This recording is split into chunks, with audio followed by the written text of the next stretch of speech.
आज के इतिहास पे नज़र डालते हैं जी। 16 नवंबर 2023 का दिन। भारत की बात करेंगे सबसे पहले। 1966 प्रेस काउंसिल ऑफ इंडिया, भारतीय प्रेस परिषद, आज के दिन स्थापना हुई थी जी। इसीलिए आज के दिन को मनाया जाता है राष्ट्रीय प्रेस दिवस। और ये कौन है जी प्रेस काउंसिल ऑफ इंडिया? ये जी प्रहरी है नैतिक मीडिया की, नैतिक प्रहरी, नैतिकता मीडिया में बनाए रखने के लिए, और इस चीज़ का भी ध्यान रखने के लिए कि कोई भी बाहरी प्रभाव या खतरा जो है वो मीडिया को, प्रेस को नियंत्रित ना करने पाए।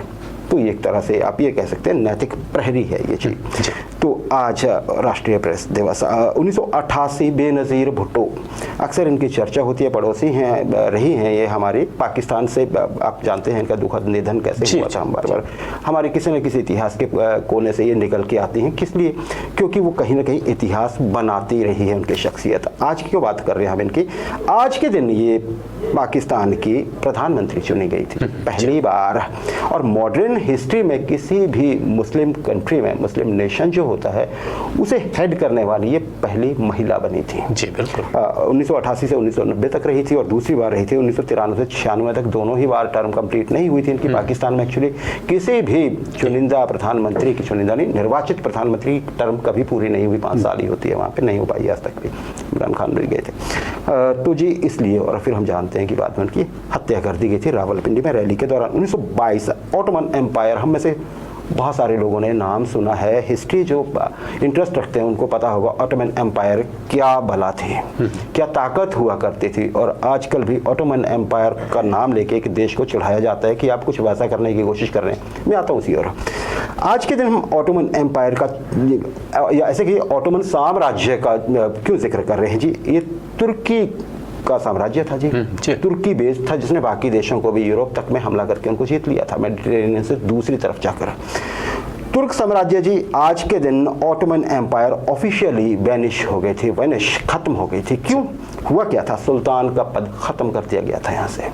और दूसरा, जो यहाँ के शासक थे महमद 6, उन्हें आज के दिन राजधानी छोड़ के जाने को कहा गया था, जो उन्होंने कर भी दिया था जब वो सुल्तान का पद ही खत्म हो गया। और उसके बाद रिपब्लिक ऑफ तुर्की जो था, टर्की जो था, वो उसकी स्थापना हुई और पहले राष्ट्रपति बने उसके मुस्तफ़ा कमाल अतातुर्क। अब आजकल की चर्चा होती है, आजकल यहाँ पे राष्ट्रपति हैं सैयद तैयब अर्दवान, ये साहब। और अभी पीछे हाल ही में वो इलेक्शन जीत के, हालांकि बड़े उन पे है ना, भारत से भी वो थोड़ा बहुत करते रहते हैं चहलबाजी, और बाकी सबसे भी उन पे ये आरोप लगते हैं कि आप ऑटोमन एम्पायर का ख्वाब देख रहे हैं कि तुर्की का जो साम्राज्य कभी अतीत में होता था आप वैसा बनाने की कोशिश कर रहे हैं, लेकिन ऐसा हो नहीं पाएगा। हमारे पड़ोसी मुल्क के साथ इनका बड़ा दोस्ताना भी है। और आपको पता है हमारे कश्मीर का इशू ये भाई साहब ज़रूर उठाना चाहते हैं, जहाँ पे भी इन्हें थोड़ा बहुत मौका लगता है।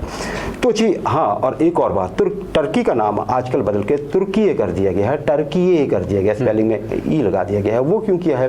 क्योंकि एक टर्की पक्षी भी होता है और वो विदेशों में उसको बड़े चाव से, जो मांसाहारी लोग ऐसे खाते भी हैं, तो ऐसा लगता था कि थोड़ा अच्छा नहीं लगता है किसी देश का नाम ऐसे पक्षी पे जिसे कि मीट के लिए खाया जाता है। तो फिर उसका नाम बदल दिया गया था, टर्की कर दिया गया है, रिपब्लिक ऑफ टर्की आजकल।